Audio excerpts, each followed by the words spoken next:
안녕하십니까. 국제공인재무설 기사 김대경입니다. 제가 지난 영상 중 대출받는 순서에 대해 다뤘던 적이 있습니다. 인생을 살다 보면 실업이라던가 사업 실패 혹은 사고나 질병과 같이 부득이하게 대출을 이용해야 하는 그런 경우가 발생하기도 합니다. 이때 대출로 상황을 정리하고 다시 일상으로 돌아가는 경우도 있겠지만 기본적인 생활조차 할 수 없는 그런 상황에 놓이는 경우를 접하기도 합니다. 악순환이라고 하죠. 이 악순환의 고리를 끊어야만 새롭게 미래를 계획하고 안정적인 삶을 다시 이어갈 수가 있는데요. 그래서 오늘은 과다대출로 생활에 어려움을 겪는 분들에게 필요한 채무자 구제제도라는 것에 대해서 한번 말씀드려볼까 합니다. 현재 우리나라 채무자 구제제도는 사적제도와 공적제도로 나눠져 있습니다. 신용회복위원회의 개인 워크아웃, 프리 워크아웃이라는 사적구제제도와 법원의 개인회생, 개인 파산이라는 공적구제제도로 나눠져 있는데요. 이 두 가지 제도에 차이가 존재합니다. 먼저 제도가 만들어진 취지를 간단히 살펴보면 이 두 제도 모두 과도한 채무로 고통받는 그런 채무자의 경제적 회생을 지원하기 위해 만들어졌습니다. 다만 이 신용회복위원회 같은 경우 금융회사들의 자발적 협약에 의해 만들어진 민간기구입니다. 채무자가 돈을 한 푼도 못 갚는다면 대출을 내준 금융회사 입장에서도 상당히 손해겠죠. 그래서 연체가 이어지는 채무자에게 신용회복 기회를 주고 이자를 감면해주고 금융회사 입장에서는 회수할 수 있는 돈을 최대한 확보하는 것이죠.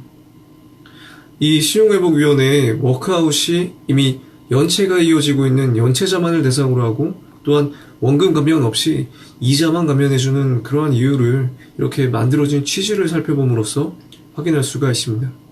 반대로 개인 회생과 파산 제도는 법률 규정을 바탕으로 법원에서 운영하는 제도입니다. 아직 연체 중이 아니더라도 이용이 가능하기 때문에 독촉 전화에 대한 부담이 큰 분들이 연체 전이라도 이용할 수 있는 그런 장점이 있습니다. 추가로 개인 회생 같은 경우 워크아웃과는 다르게 세금, 즉 국민연금이나 건강보험과 같은 그런 세금도 이 회생 채권에 포함시킬 수가 있습니다. 다만 연체액은 아니기 때문에 회생 개시 이후에 해당 부분은 변제 시 우선적으로 변제를 하게 됩니다.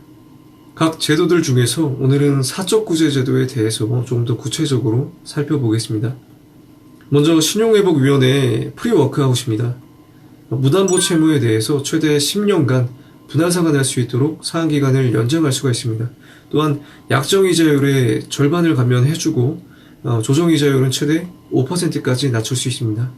추가로 연체로 발생한 추가이자는 모두 감면을 해줍니다. 프리워크아웃은 월 상환 금액이 크고 특히나 고금리자의 원금은커녕 이자 갚기에 급급하신 그런 상황인 분들에게 상당한 도움을 줄 수 있는데요. 해당 제도를 이용하기 위한 요건은 보시는 바와 같습니다. 채무가 두 곳 이상의 금융회사에 존재해야 하고 기본적으로 연체기간이 30일을 초과한 경우에 신청이 가능합니다. 추가로 신청일을 기준으로 최근 6개월 이내에 신규 발생한 채무액이 총 채무액의 30% 이하인 경우에 신청이 가능합니다. 예외적으로 연체기간이 30일 이하인 경우라도 최근 1년 이내에 누적 연체일수가 30일 이상이면서 연소득이 실수령액 기준으로 4천만원 이하라면 신청이 가능합니다. 지금 보시면서 많은 분들이 이런 생각을 하셨을 겁니다. 아니 연체기간이 꼭 30일을 넘겨야만 제도 활용이 가능한 건가? 안 넘기면 이용을 못하나?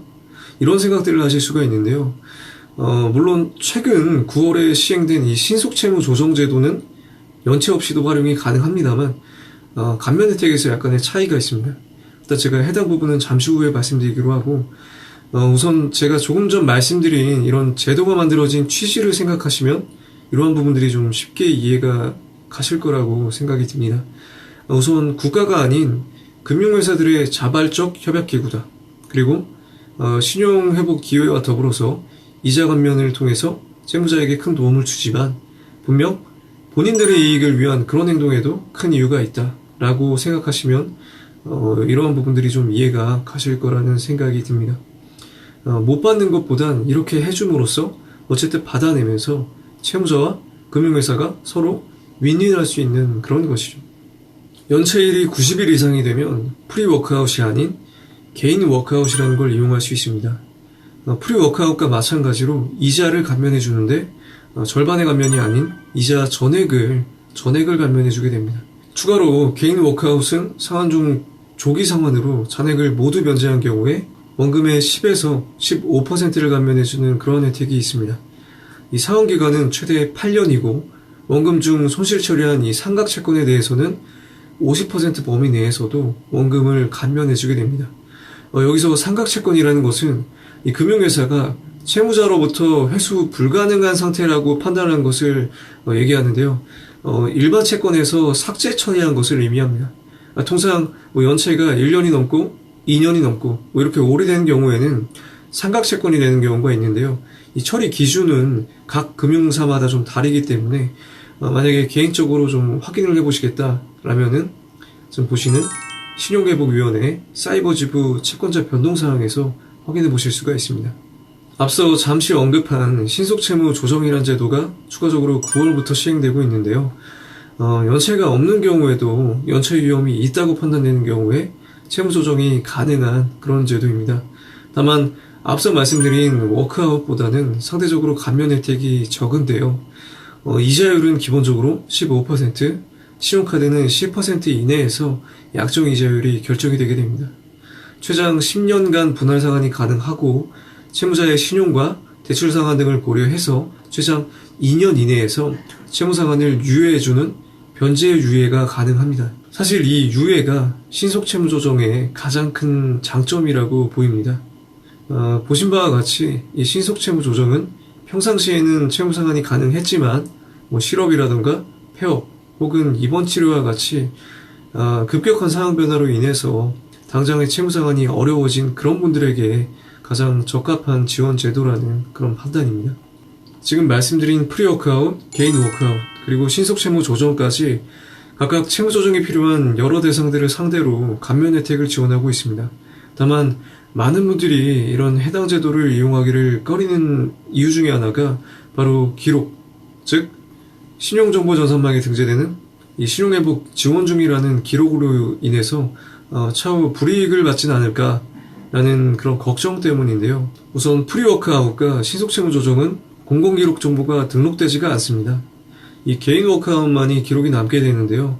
이 또한 2년 이상 채무 변제 계획에 따라서 채무를 성실하게 상환한 경우에는 조기 삭제가 가능합니다. 오늘 사적구제 제도인 신용회복위원회의 채무 조정에 대해 한번 살펴봤는데요.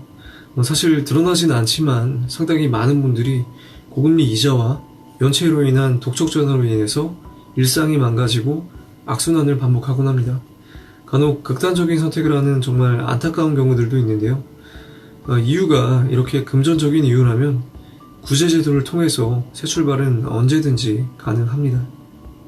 오늘 영상은 여기서 마무리하고 조만간 공적 구제제도인 회생과 파산에 대해서도 제가 간단히 설명드리는 시간을 갖도록 하겠습니다. 감사합니다.